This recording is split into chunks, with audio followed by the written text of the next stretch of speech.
Bapa, Putra, dan Roh Kudus, kami bersyukur kesempatan pada malam hari ini Tuhan mempertemukan kami di tempat ini untuk memuji memuliakan Tuhan. Dan sekarang setelah kami memuji memuliakan Engkau, kami mau mendengarkan suara-Mu Tuhan, membaca kebenaran firman-Mu sehingga kami dikuatkan, diteguhkan, ditegur Tuhan. Dan melaluinya hidup kami memuliakan Engkau. Mampukan kami Tuhan bukan hanya untuk membaca tapi juga melakukan kebenaran firman Tuhan. Bukan dengan kekuatan kami, termasuk hamba-Mu yang akan menyampaikan, bukan dengan kekuatannya, tapi semata-mata karya Roh Kudus yang bekerja di tengah-tengah kami, sebab kami telah siap mendengarkan firman-Mu Tuhan.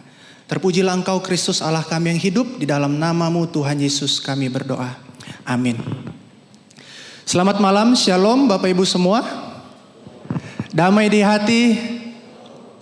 Bersyukur pada malam hari ini kita bisa berkumpul di tempat ini untuk bersama-sama membaca dan merenungkan firman Tuhan. Tema hari ini akan kita berbicara tentang the all-knowing God, ya, Allah yang maha tahu. Mari kita membuka Alkitab kita dari Mazmur 139. Mazmur nomor 139.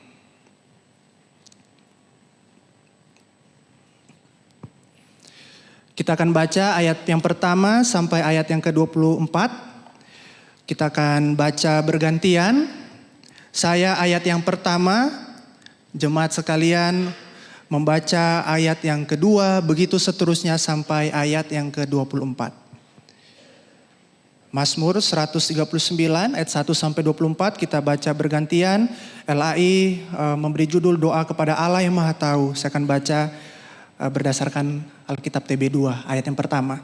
Untuk pemimpin biduan Mazmur Daud, Tuhan Engkau menyelidiki dan mengenal aku.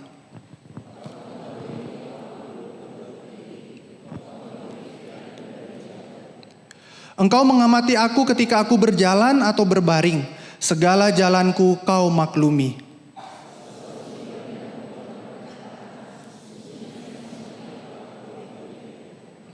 Dari belakang dan dari depan Engkau memagari aku dan Engkau menaruh tangan-Mu ke atasku.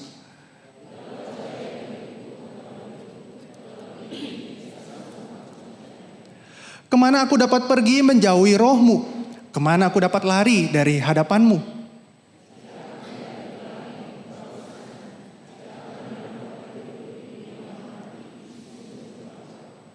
Jika aku terbang dengan sayap fajar dan membuat kediaman di ujung laut,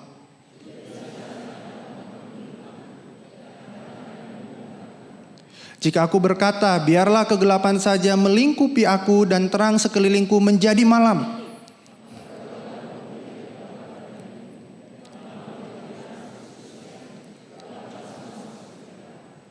Sesungguhnya Engkaulah yang membentuk buah pinggangku, menunun aku dalam kandungan ibuku.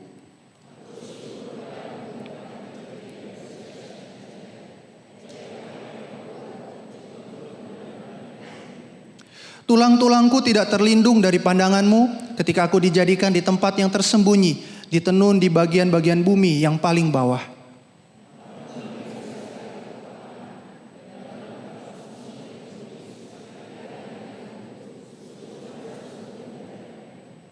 Betapa sulitnya bagiku pikiran-Mu ya Allah, betapa besar jumlahnya.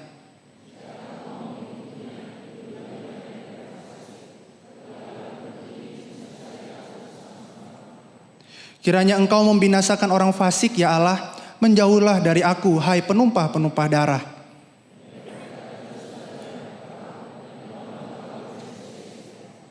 Bagaimana mungkin aku tidak membenci orang yang membenci Engkau ya Tuhan, dan tidak merasa jemu kepada orang yang bangkit melawan Engkau.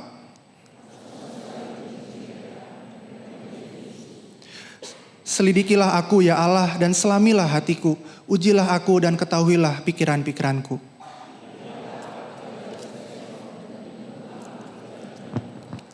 Ya, sedemikian jauh pembacaan firman Tuhan pada malam hari ini.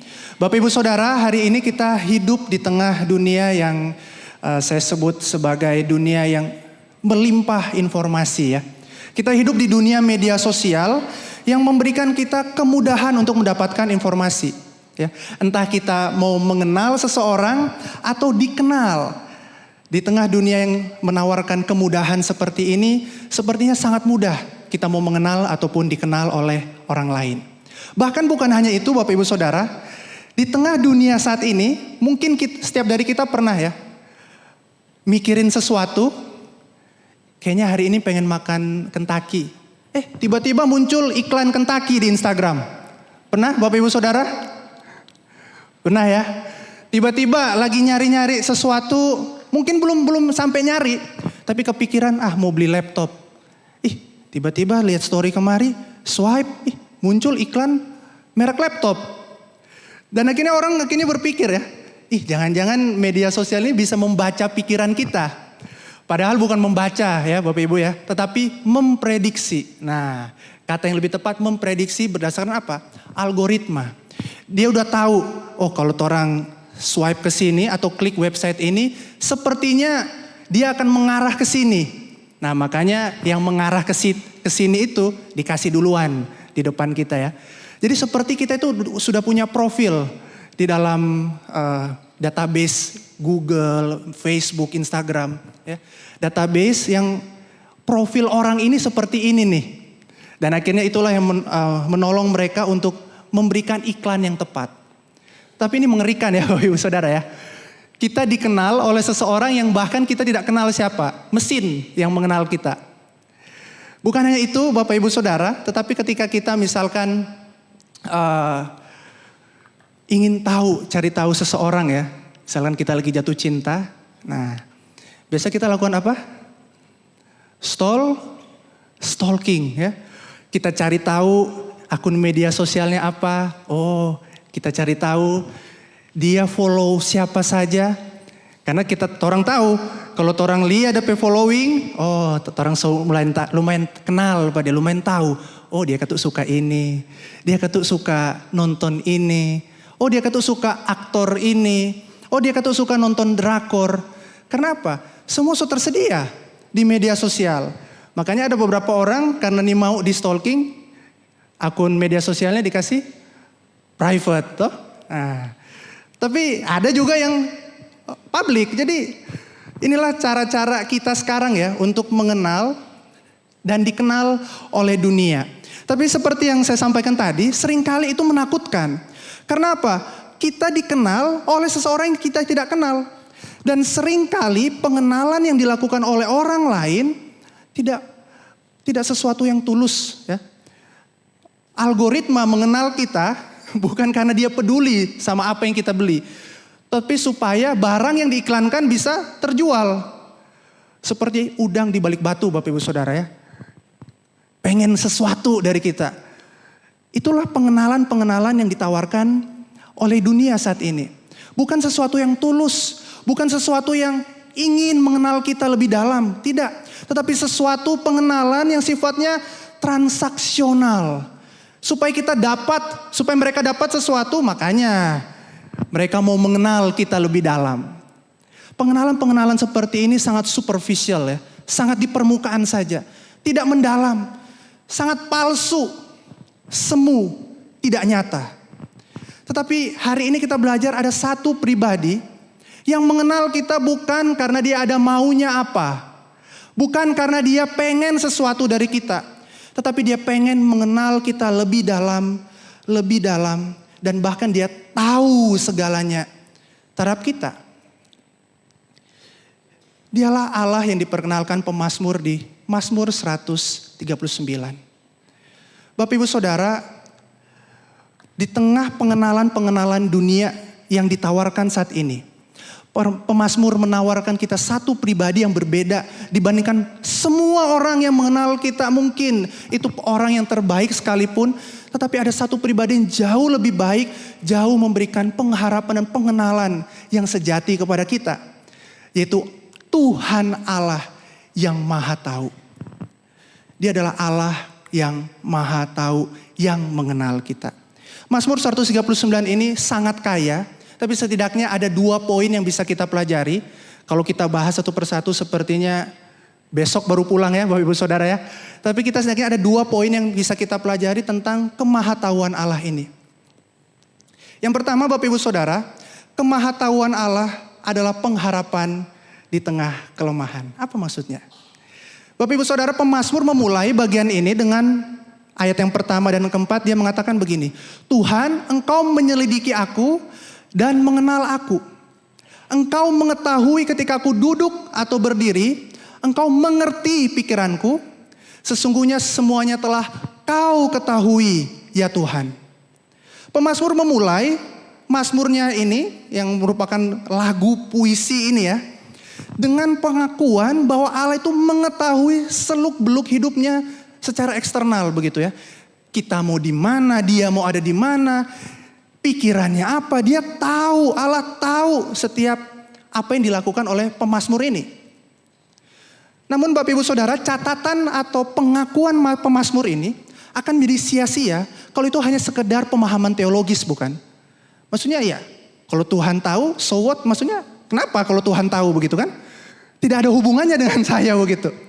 Tetapi menariknya kalau kita baca lebih dalam, apa yang dialami oleh pemazmur ini bukan hanya sekedar pemahaman teologis semata, tetapi sebuah pengalaman iman.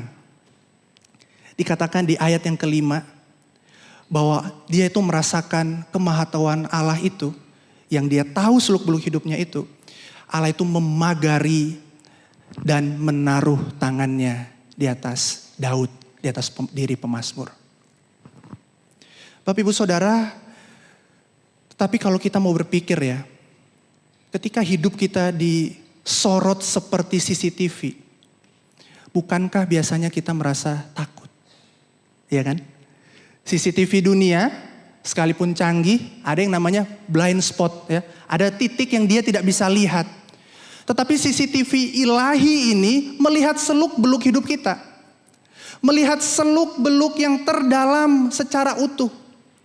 Dan kenapa kita harus takut Bapak Ibu Saudara? Kenapa kebenaran ini membuat kita takut?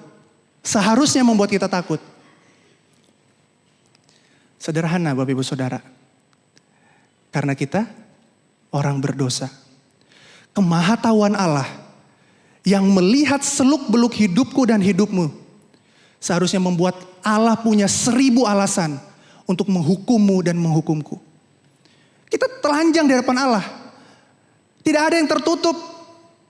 Dia tahu pikiran kita, dia tahu apa yang kita perbuat, dan sadar gak? Kalau setiap pikiran, tindakan yang kita lakukan biasanya dan seharusnya selalu mengarah kepada natur berdosa kita. Iya kan? Seharusnya kemahatauan Allah menjadi mimpi buruk bagi kita. Sebab dia tahu hidup kita, dia tahu kegagalan kita, dia tahu kelemahan kita yang paling dalam yang kita sembunyikan dari orang lain. Dia tahu itu semua. Dan seharusnya ada 1000 alasan bahkan lebih untuk Allah itu menghukum kita oleh karena kegagalan dan kelemahan kita. Menariknya, pemazmur tidak berhenti di poin tadi. Ada ayat yang kelima. Ada ayat yang kelima yang pemazmur katakan, Allah itu memagari dia dan menaruh tangannya di atas dirinya. Pemazmur malah melihat sebaliknya. Kemahatauan Allah malah menjadi anugerah bagi dia untuk melihat penyertaan Tuhan yang tidak pernah habis. Aneh ya Bapak Ibu Saudara ya. Ini dibalik, alasannya dibalik. Seharusnya kita semua dihukum. Pemazmur juga dihukum, dia berdosa. Kalau kita percaya ini adalah penulisnya Daud, kita tahu Daud bukan orang sempurna. Dia mengambil istri orang, dia membunuh. Tetapi Daud melihat kemahatauan Allah itu bukan sesuatu yang menjadi alasan bagi dia untuk tidak disertai oleh Allah. Bahkan di ayat yang ke-10 juga dikatakan, tangan Allah itu menuntun dan memegang. Allah itu tidak jijik dengan kita, tidak jijik dengan pemazmur. Dia memegang tangan orang yang dia tahu itu berdosa. Karena apa Bapak Ibu Saudara? Kenapa Allah mau melakukan ini? Hanya satu alasannya. Karena Yesus Kristus. Roma 5 ayat 8 dikatakan, akan tetapi Allah menunjukkan kasih-Nya kepada kita oleh karena Kristus telah mati untuk kita ketika kita masih berdosa. Dia tahu kita berdosa, tapi dia memilih untuk mengasihi kita. Disinilah terlihat begitu jelas kemahatauan Allah dan kasih Allah itu tidak dapat dipisahkan. Dia tidak bilang Allah itu seperti tutup mata atau pura-pura tidak tahu siapa yang ia tebus. Dia tahu yang dia tebus ini orang berdosa. Tetapi toh keberdosaan kita tidak menghentikan karya kasih Kristus. Roma 5 ayat 8 begitu jelas mengatakan kepada kita. Akan tetapi Allah menunjukkan kasih-Nya kepada kita. Oleh karena Kristus telah mati untuk kita. Ketika kita masih berdosa. Ada penekanan di situ. Paulus melihat Kristus itu mati bukan tanpa kemahatauan dia. Dia tahu kepada siapa dia mati. Siapa yang dia tebus. Itu orang berdosa. Tetapi dia tidak berhenti. Karena kemahatauannya itu. Maka Bapak Ibu Saudara, dalam hidup kita yang terbatas ini, dalam hidup kita yang lemah, kemahatauan Allah sebenarnya bukan menjadi mimpi buruk bagi kita. Melainkan pengharapan, melainkan anugerah bahwa Allah itu mengasihi dan mencintai kita sebagaimana adanya kita. Sebobrok-bobroknya kita, sejahat-jahatnya kita. Karena Kristus yang telah menebus kita dari dosa. Bapak Ibu Saudara, dan di dalam perjanjian baru kita sadar bahwa Allah yang mengetahui hati manusia itu, Dia menunjukkan kasih dan penyertaannya melalui karya Roh Kudus. Dia berdoa bagi kita di dalam kelemahan-kelemahan kita. Roma 8:27 mengatakan Allah Roh Kudus itu berdoa dengan ucapan-ucapan yang tidak kita bisa ucapkan. Seringkali kita berdoa kita tidak tahu apa yang kita doakan. Mungkin ketika kita menangis seringkali yang disampaikan kepada Tuhan bukan kata-kata tetapi air mata. Dan di sanalah karya Roh Kudus yang tahu hidup kita, yang tahu keinginan permohonan kita dan yang tahu kegagalan dan kelemahan kita. Dia tidak berhenti dan meninggalkan kita, malah dia mengatakan dia itu berdoa bagi kita. Ini pengharapan Kristen Bapak Ibu Saudara, inilah Injil, inilah kasih Allah. Dia tidak meninggalkan kita dalam kebobrokan dan kenajisan kita. Seorang bapak gereja bernama Yohanes Chrysostom, dia menjelaskan tentang natur anugerah ini dengan baik sekali dan indah ya. Dia mengatakan begini ya. This is the nature of God's grace. It has no end. It knows no bound. But evermore is on the advance to greater things, which in human things is not the case. Anugerah Allah itu tidak dibatasi dan tiada ujungnya, tiada berakhir. Dan tidak dapat dipahami oleh manusia. Karena keterbatasan kita, betapa besarnya kasih Allah. Karena kita berpikir tidak mungkin orang yang berdosa dikasihi begitu rupa. Di dalam segala kelemahan kita. Namun seringkali Bapak Ibu Saudara, kalau kita mau berefleksi ya. Bukankah kita lebih sering lari daripada Allah? Kemahatauan Allah seringkali membuat kita mundur darinya. Ada beberapa waktu di mana kita mungkin gagal. Ya. Dalam kehidupan beriman kita gagal, saya juga sering gagal. Dan sepertinya ketika mau datang ke Tuhan itu merasa kotor begitu ya. Merasa hina sekali, oh Tuhan udah tahu hidupku begitu rusak, begitu hancur. Nggak usahlah. Saya nggak berani Tuhan datang kepadamu. Malahan kita makin jauh daripada Tuhan. Atau kita beralasan, oh Tuhan tunggu dulu saya sempurna. Baru saya mau datang kepadamu bertobat. Atau saya mau melayani Tuhan kalau saya sudah tidak pernah melakukan dosa lagi. Kapan? Kapan kita akan datang kepada Dia? Padahal Tuhan sudah jelas. Dia tahu dan Dia tetap menerimamu. Menerima kita. Maka jangan lari daripada Dia Bapak Ibu Saudara. Jangan lari, datanglah kepada Tuhan dalam doa. Salah satu bapak gereja lagi, Ambrose dari Milan ya. Dia mengatakan begini ya. The Lord knows all things, but He waits your words. Not that He may punish, but that He may pardon. Tuhan sudah tahu hidup kita bobrok, hancur, Tapi Tuhan ingin kita lari kepada Dia. Bukan supaya kita dihukum olehnya, tapi kita bertemu dengan tahta kasih karunia Allah di dalam Yesus Kristus untuk mengampuni kita. Maka hari ini bagi kita yang sedang bergumul, merasa begitu hancur, begitu gagal, Mazmur 139 menjadi harapan bagi kita. Dan karya Kristus, karya salib itu menjadi alasan bagi kita untuk tidak lari lagi daripada Dia. Tetapi untuk datang dan bertobat di hadapan Tuhan. Sebab Dia tahu hidup kita dan Dia mengasihi kita. Bapak Ibu Saudara, algoritma berbeda dengan Allah kita. Ketika algoritma mengatakan, saya cuma pengen tahu supaya kamu bisa beli produkku ini. Supaya saya bisa kasih iklan yang personalized, yang cocok denganmu. Allah kita adalah Allah yang mengenal dan menerima kita. Yang membuat kita itu punya pengharapan dan ketenangan. Bapak Ibu Saudara, tentu Allah yang mengenal ini bukan berarti Allah yang cuma kasih dalam artian menginginkan kebahagiaan kita semata. Tetapi saya juga percaya bahwa seperti Ibrani 12 ayat 5 sampai 6 berkata bahwa Allah itu mendisiplinkan anak-anaknya juga. Tetapi disiplin yang Allah berikan itu adalah disiplin kasih. Artinya sekalipun kita tahu kita gagal dan Allah mendisiplin kita. Kita tahu itu bukan keluar dari hati yang marah, hati yang ingin membalas kejahatan kita. Tetapi dari hati Bapa yang mengasihi kita. Sebab karena kita adalah anak-anak Allah. Dan mana ada anak yang tidak dihajar oleh orang tuanya, bukan? Karena kita anak, makanya Dia mencintai kita termasuk dalam pendisiplinan Allah. Ini poin yang pertama Bapak Ibu Saudara. Allah tahu, tapi itu malah menjadi pengharapan di tengah kelemahan kita.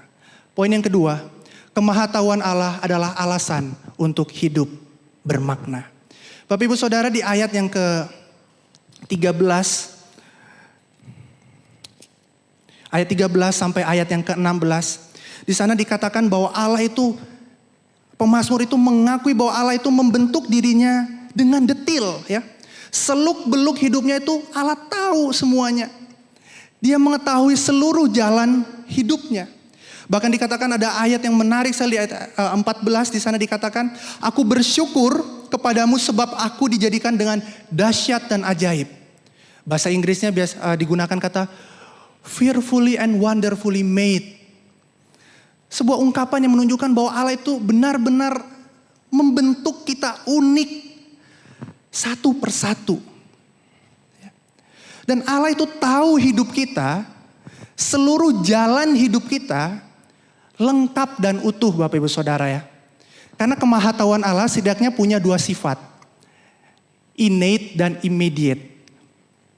Innate itu artinya apa sih? Kemahatauan Allah itu sifatnya itu alamiah Bapak Ibu Saudara ya. Nalurinya Allah, naturnya Allah itu ya Dia tahu. Artinya begini, Dia tidak perlu belajar atau mengobservasi baru Dia bisa tahu hidup seseorang. Misalkan begini ya, saya mengenal si A misalkan 2 tahun. Terus Musa Samgar, pendeta Samgar tahu si A ini 10 tahun. Sama-sama mengenal satu sama lain kan? Saya dan Musa Samgar tahu si A ini. Tetapi beda durasi pengenalan. Sama-sama mengenal, tapi saya yakin Musa Samgar jauh lebih kenal orang itu. 10 tahun dia udah kenal. Mungkin ukuran sepatunya dia udah tahu. Dia takut apa Musa udah tahu begitu kan? Tapi Tuhan tidak begitu. Pengenalan Tuhan terhadap diri kita bukan sifatnya gradual.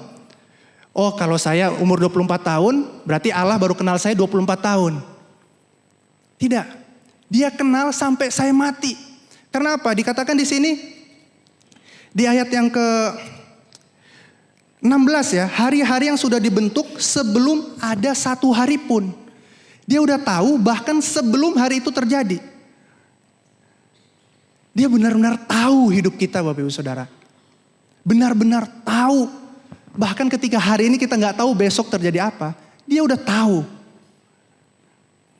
Dia udah tahu. Yang kedua dia juga Immediate artinya begini ya Bapak Ibu Saudara, langsung, pengetahuannya itu langsung. Sederhananya dia itu tidak pernah kaget. Allah tidak pernah kaget Bapak Ibu Saudara. Biasanya orang kaget karena apa? Dia tidak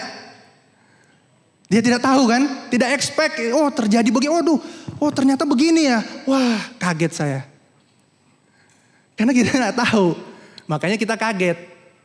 Allah tidak pernah kaget. Seolah-olah begini ya, aduh Bima tiba-tiba jatuh dalam dosa, aduh kok bisa ya Bima bisa jatuh dalam dosa ya. Wih Bima tiba-tiba masuk sekolah teologi, aduh saya pengennya dia jadi pilot. Karena dulu pas kecil saya pengen jadi pilot Bapak Ibu Saudara. Dia gak kaget seperti itu. Seolah-olah dia baru tahu ketika saya memilih sesuatu di dalam waktu hidup itu. Artinya apa Bapak Ibu Saudara? Artinya setiap kita tidak lahir dari ketidaksengajaan. Accident, kecelakaan, gak ada. Dia tahu kok hidupmu, bahkan sebelum dikatakan dibentuk di rahim ibu. Ya bakal anak, dia udah tahu. Berarti kan gak ada yang kecelakaan. Tidak ada yang, tidak sengaja jadi keluar Bima. Gak ada kayak begitu. Tapi seringkali dunia mengatakan pada kita mungkin karena pengalaman orang tua kita, pengalaman orang lain mengatakan, anak haram, anak karena MBA, dan lain sebagainya. Dunia bisa mengatakan begitu. Tetapi kemahatauan Allah berkata apa? Mazmur 139, tidak ada yang tidak sengaja. Tidak ada yang karena kecelakaan. Dunia bisa mengatakan begitu pada kita. Tetapi Injil Alkitab berkata tidak. Setiap orang diciptakan unik oleh Allah dan dia tahu tujuan hidupmu. Semua sudah tertulis. Semua telah dinyatakan oleh Allah. Dan setiap kita yang percaya kepada Kristus, Allah itu memberikan tujuan hidup yang baru. Bukan karena kuat dan gagah kita, sekali lagi kita bisa mengenal Tuhan. Tetapi semata-mata karena anugerah yang dinyatakan kepada orang berdosa seperti kita. Tuhan mengatakan bukan hanya kita diselamatkan di dalam Kristus. Tetapi Allah itu punya tujuan hidup bagi kita. Bapak Ibu Saudara, Efesus 2 ayat 10 dengan jelas dan indah mengatakan pada kita. Karena kita ini buatan Allah. Diciptakan dalam Kristus Yesus untuk melakukan pekerjaan baik yang dipersiapkan Allah sebelumnya. Ia mau supaya kita hidup di dalamnya. Bapak Ibu Saudara, tidak ada yang dikatakan di sini karena kita ini kecelakaan. Karena kita ini dibuat tanpa sengaja. Karena kita ini anak haram, buatan haram. Nggak ada. Bagi orang yang beriman kepada Yesus Kristus, ingat baik-baik Efesus 2 ayat 10. Kita ini buatan Allah, diciptakan dalam Kristus Yesus untuk melakukan pekerjaan baik yang dipersiapkan Allah sebelumnya. Sekali lagi, sejalan ya. Dipersiapkan Allah sebelumnya, kalau tadi di Mazmur dikatakan sudah tertulis. Inilah artinya membaca Alkitab PL dan PB nyambung Bapak Ibu Saudara ya. Karena Alkitab ini satu kesatuan. Ketika Allah menulis di Mazmur 139, dia tahu betul. Karena satu penulisnya ya, Roh Kudus ya. Dalam berbagai penulis yang ada 40-an lebih itu. Inilah berita kasih karunia Allah. Dia tidak membiarkan kita dalam kegagalan, kelemahan kita. Tetapi dia tahu setiap aspek hidup kita. Dan dia memberikan tujuan hidup yang baru.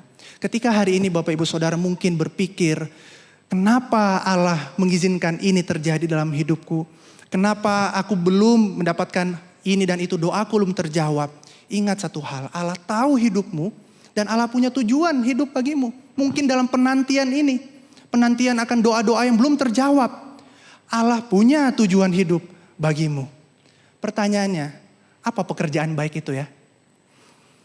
Setidaknya ada dua hal ini ya Bapak Ibu Saudara ya. Pekerjaan baik secara umum yang diberikan Allah untuk semua orang Kristen.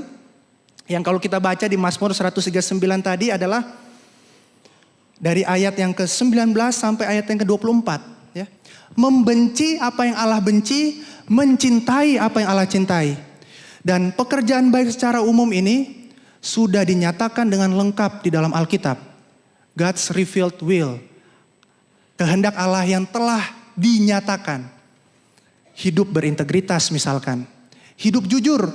Tidak korupsi di pekerjaan. Tidak memaki. Menolong orang yang susah. Memberi makan mereka yang lapar. Itulah pekerjaan baik yang secara umum. Dan seringkali kita abaikan, bukan? Kita sering kali begini Bapak Ibu Saudara ya.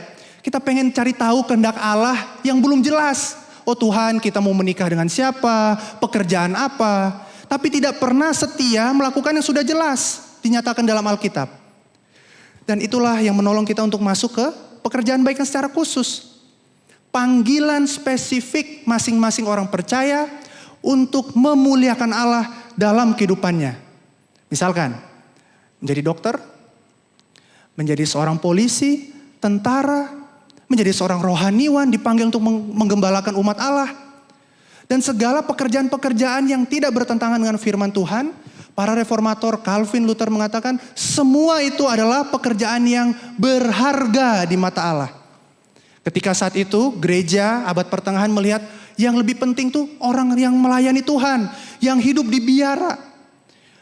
Pekerja tukang sepatu, koki itu kelas 2. Tapi kita gereja Protestan melihat tidak.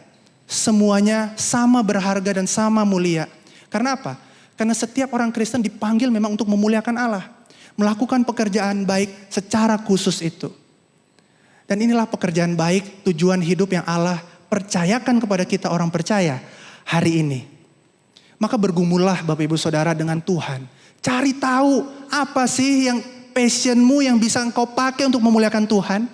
Apa sih yang bisa engkau lakukan dalam pekerjaan spesifik yang Tuhan percayakan hari ini. Yang melaluinya Tuhan Yesus itu diperkenalkan. Ya, jadi bekerja itu bukan hanya sekedar bekerja. Tetapi bekerja dengan penuh pemahaman bahwa pekerjaan ini adalah pekerjaan yang mulia untuk memuliakan Allah. Itulah pekerjaan baik, itulah makna hidup yang perlu kita cari tahu yang secara khusus. Bersama-sama dengan Allah. Jangan cari tahu di tempat yang lain. Jangan cari tahu di tempat yang lain. Bapak Ibu Saudara, kalau kita mau melihat ya, ada satu artikel ini. Mungkin ini berlebihan ya, 99,999% lautan dalam itu atau dasar bawah laut itu unexplored ya, masih belum dieksplor. Walaupun kita sudah bisa ke bulan ya. Ada satu satelit yang sudah pergi jauh ke sana ya. Voyager mungkin Bapak Ibu tahu. Robot-robot antariksa. Tetapi kalau kita mau lihat ke laut, jarang sekali ya kita lihat ada penemuan baru di bawah laut.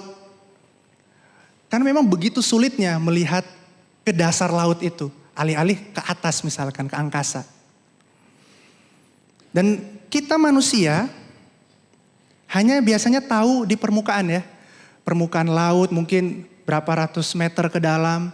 Tetapi tidak seluruhnya kita tahu. Maka Bapak Ibu Saudara, ini bisa dikaitkan dengan hidup kita ya. Kita hanya tahu bahkan hidup kita sendiri mungkin hanya di permukaan. Dalam tanda kutip ya. Kenapa? Karena yang tahu sampai kedalaman hidup kita adalah Roh Allah itu yang menyelami hidup kita. Kalau dia tahu sampai kedalaman hati kita, bukankah penting bagi kita untuk terus berelasi dengan dia? Ya. Terus bertanya kepada dia. Ungkapan tradisional ini ya, malu bertanya sesat di jalan, seharusnya juga diaplikasikan dalam kehidupan beriman kita sebagai seorang percaya. Kapan terakhir kali kita bertanya kepada Tuhan?